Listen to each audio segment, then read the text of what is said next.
you know,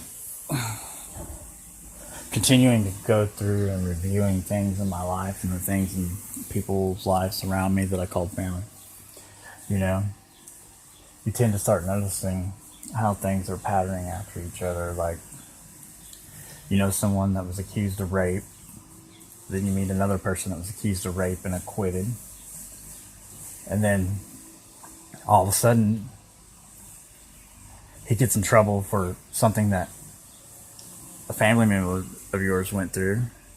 But then you sit and you look at the situation and it's like, man, it's just the Green Mile, you know? And you got someone on death row and everybody knows he didn't do it.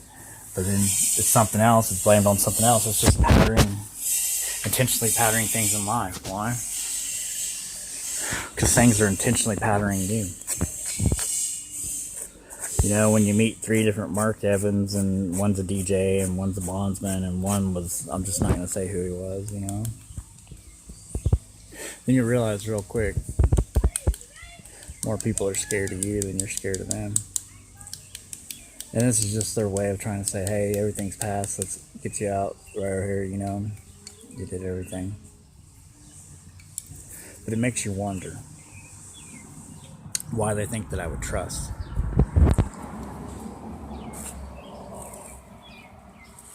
See, trust is the ability to look at a situation and know all the facts and know everything. And then when you have the ability, when technology and things come into hand and people have things to lose, then there is no trust. Trust then becomes a negotiable number. Whether it's freedom, lust, or simply knowing your limitations. But see, when you get into this situation, you have to realize something. Hip-hop, rap isn't where the violence is, man. Let me tell you something. I've seen more dangerous and deadly motherfuckers come from the country, literally, than I ever seen come from any ghetto or the streets. I mean, I'm telling you this. Motherfuckers from the country don't fuck around. I know this.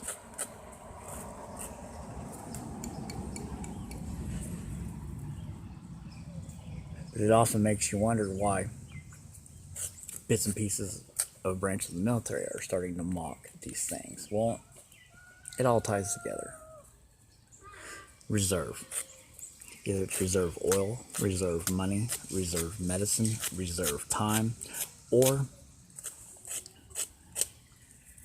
recruitment. See, I don't get recruited by anybody. I really don't. My deal is like anybody else's deal. Unless you get into the military and that shit, it's not a team effort. It's survival of the fittest, survival of the smartest, and making sure that you fucking cover your ass every which way you go. Because nobody's going to cover your six, really. Not really. Always choose to have the bigger gun. Always choose to be the last one behind. And always be the one that knows that sometimes you're going to have to get rid of a lot more than what you should have. Which is fine. Because you have to have that win attitude. I'm going to win no matter what. It doesn't matter what you think you have on me. Because I'll tell you what you have. It doesn't matter. It doesn't matter what you think you can hold over my head. I'll tell you. So that's the difference between someone that's real, and someone that's done things, and someone that pretends to be something.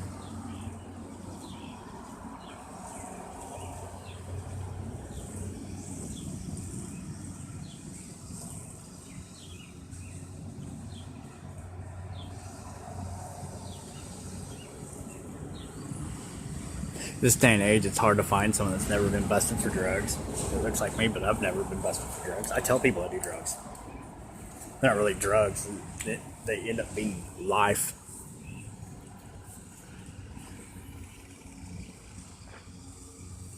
When you live a life and the only thing you can count on are your fingers, your toes, and how many roses you've handed out to, black roses you've handed out to people.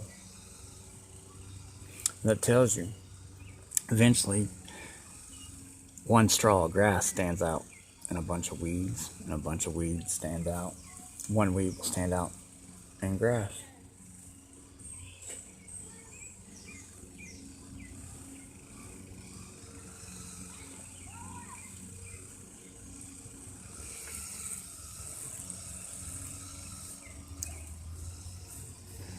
See,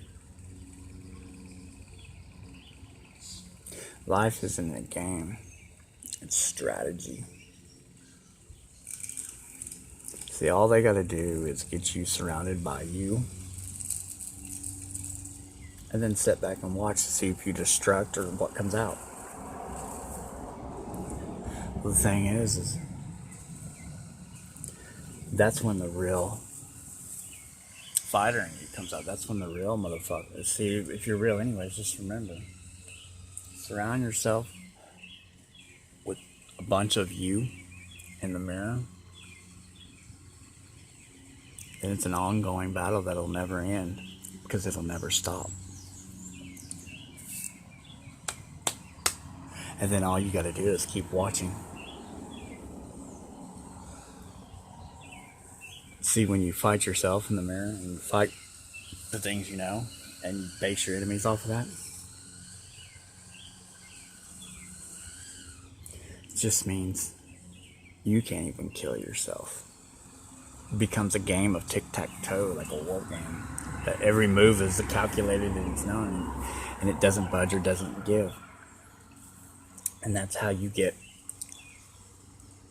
respect. Now, see, respect will come in a way that you may not want it to. It may become imprisonment, it may entrapment, it may come criticism, it may come with a price, or it may make you wealthy. Either way, someone is always waiting to try to take that down or knock that foundation out from underneath you. But just remember this. This world wasn't built on foundation.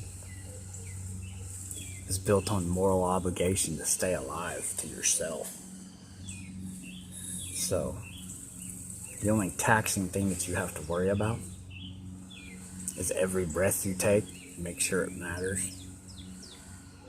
And make sure